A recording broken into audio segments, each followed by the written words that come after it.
Boom! Hey guys, Jurassic Man here, and today we're going to be doing a review of the Action Attack Suchomimus.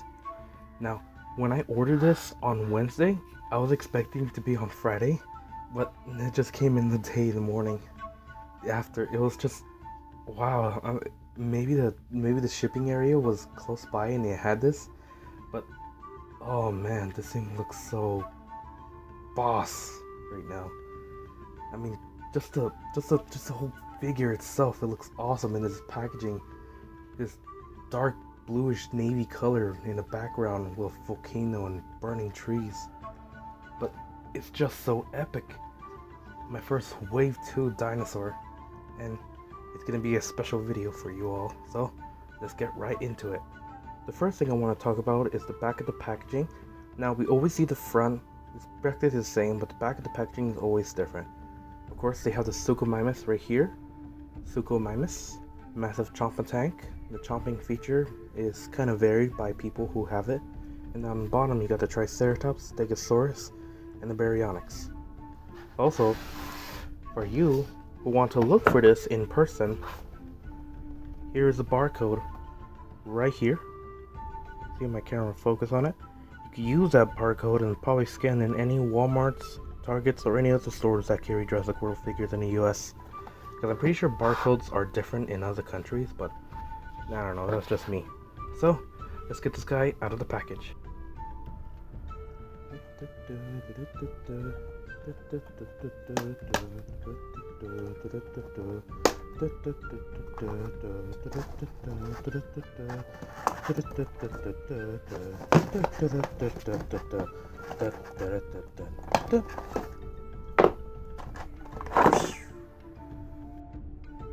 Alright, so here's the Suchomimus out of this packaging, and as you can see, this guy is so much better than that of the original picture. Now, I didn't mind the look of the color of the original pictures we saw back in Toy Fair, but honestly, this is really good. This is much better than the picture. And I always gotta say, whenever you see something on Toy Fair, it's always the lighting, because if you notice, the Carnotaurus is much lighter than it is in Toy Fair, but here, this is actually much darker. Same thing goes with that of this guy. So, it's just safe to say that when you see the product picture, don't expect it to be looking like that. Because even though that's the final product, they're still going to do some tweaks before they release it and ship it out to the rest of the world. So, there's that. Now, just like the Carnotaurus, the Suchomimus has articulation. It has articulation on the tail. It can go left this far, right this far. Not very much of an impressive move. It can go down this back, up this far, hindered by the fins. It's basically a ball joint, so it could go in any direction, but it's very limited due to the way it's kind of built in here, but I don't mind. Leg articulation. Now, if you compare this to the Carnotaurus, it has very long legs, just like that. So, the legs can move back and forth. This is as far it could go. I don't want to push the boundaries. And this is how far it could go before it hinders the body. Same thing with the other leg. It could go pretty far up due to the no hinders, but it can't go too far front due to hitting the stomach. And just like the Carnotaurus, it has feet articulations, but mine are a bit stuck. As you can see right here, they could go 360, but I don't want to do that because, like, again, if a figure could go pretty much 360, I wouldn't recommend it because it could loosen the joints, and that's bad for the figure itself. But yeah, the legs have a locking mechanism just like the Carnotaurus and many of the other figures. You can place it this far up or this far down. And I'm pretty sure you could go even more, but that's pretty much the limits of this Suchomimus. I like to keep it in between, but I feel like that's gonna, it's gonna probably mold out the hinges on the side. But yeah. The front arms actually have articulation other than the Carnotaurus, and they're just like the Baryonyx. They could go far up, this far up, right here. You can see the arms. It looks like he's flying or about to pounce on you. And they could go deep, far in certain position, so he could grab his daily fish. And there basically you could go all the way around, 360 motion, in both sides and both views. So there's that. Now there aren't any head articulation because that's part of the action feature, and we'll get into that in a moment. But the sculpt and color on this guy is just much better to compare to the Baryonyx. Sorry Barry, but it looks like your bigger brother has a much better look and color towards it. You can see the sculpted details on the side of the body is nice. They even have the little index of the ribs. Some stretches and folds right here. I really like the pebbly details by the feet and upwards. And I'm actually not bothered by these fins. Most people are, I'm not. They actually look nice and they give characteristic. I mean, the other Baryonyx, the ones that we see in the promotional pictures, it's so big and rough and top heavy. It's just odd to see that thing running around. Heck, you can see that thing running around in Jurassic World Evolution. So there's that. The head sculpt is very nice. Let's bring the light closer. As you can see, the head sculpt has nice pebbly details similar to that of a crocodile. It has big goofy teeth in my opinion. And the mouth can open up very nicely. Let's get a good angle of that. You can see it right here. It has nice sculpted details on the top of the gums. And a very nice long tongue in the bottom. Now just like the Baryonyx, it does not have paint on the side muscles. So there's that. And as you can see right here, there's no paint on the front claws. But you know what? You can do that yourself. I mean, it's not very hard. I did with some of my other figures. So you can do it. Not to mention, look at the skull squasher on this guy. It even has a little index right here where some spinosaurus actually do have a sort of fin on the top of their front head right in the middle. The nostrils are placed back. And this just indicates that this guy feeds on fish. I mean, why wouldn't it? If you look at the areas they lived in, it was heavily bodied water surrounding the whole place. So these guys are fish eaters, not carnivores that many people still think they are. I mean, look at Gharial. If you look at a Gharial, you can tell that this thing's not going to be eating anything bigger than probably a mice or something. But yeah, nice articulations, nice sculpted details, and a very nice paint job. Overall, I feel like the Suchomimus has surpassed in the Baryonyx and Carnotaurus right now for me. But that's just first opinion. Over time I got used to it, then I'll decide. So let's get right into the action feature. So just like the Carnotaurus, the Suchomimus has the same action feature as it, where you push a button on the back, which is not very hard to miss, and the figure would lean forward and chomp. Now I have seen people have broken springs on these, so hopefully mine's not broken. But I feel like the mouth should be slightly more open. I'll give an example in a minute. And of course, if you do it real quickly,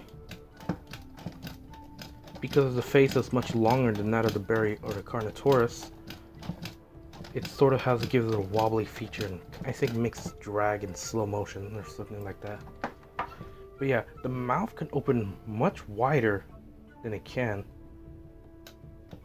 As you can see, this is pretty much its limit. This is how far it can go more.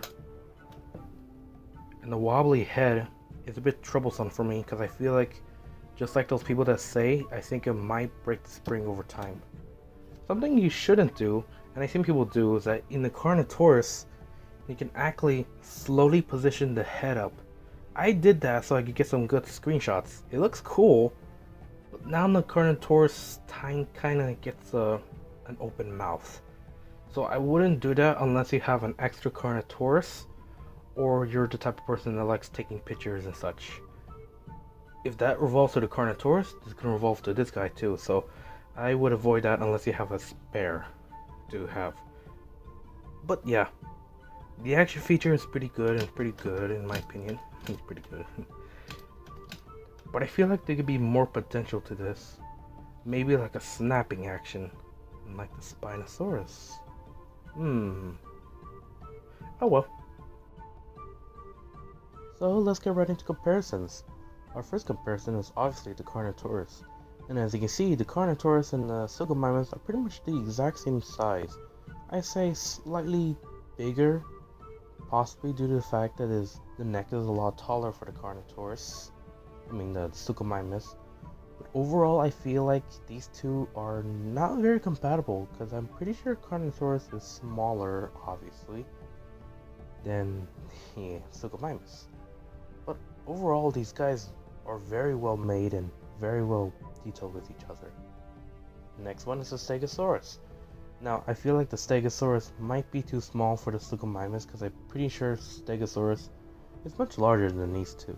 But hey, at least it shows that I could have two of the action pack now. And I'm complete of this line so far until the next wave of action attack. But until then, we just have these three. So I finally complete one wave. Next we have the Jeep Wrangler, obviously. Now this Jeep does look pretty good next to the Suchomimus, but I feel like it might be a bit too small because, you know, the Jeep is compatible with humans, but I just don't feel like it's very well with that. But yeah. Next we have a comparison of Alan Grant of Basic Figures, the Legacy line, and of course the small Dimorphodon in the pack tag, whatever you call it. And I feel like they go well, pretty well. However, I'm pretty sure the Suchomimus, it's still a bit too larger, but I'm not sure. If I have pictures of a comparison of like an actual human who is 6 feet tall as Alan Grant is, then I'll show it here. But I feel like these go well, somewhat okay.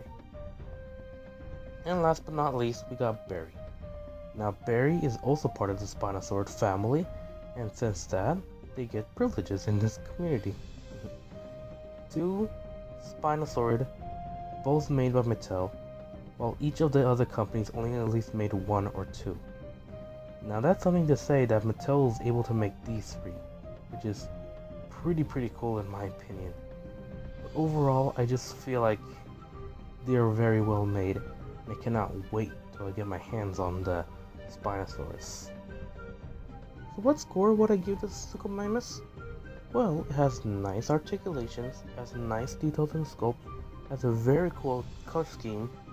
The action feature, even though it's very similar to the Carnosaurus, which is pretty good itself, it's a bit wobbly and a bit loose. I have a feeling that my version, I'm just saying, maybe I might get one in the future in case this one breaks, but I have a feeling it will break eventually, so I'll be much careful with this one.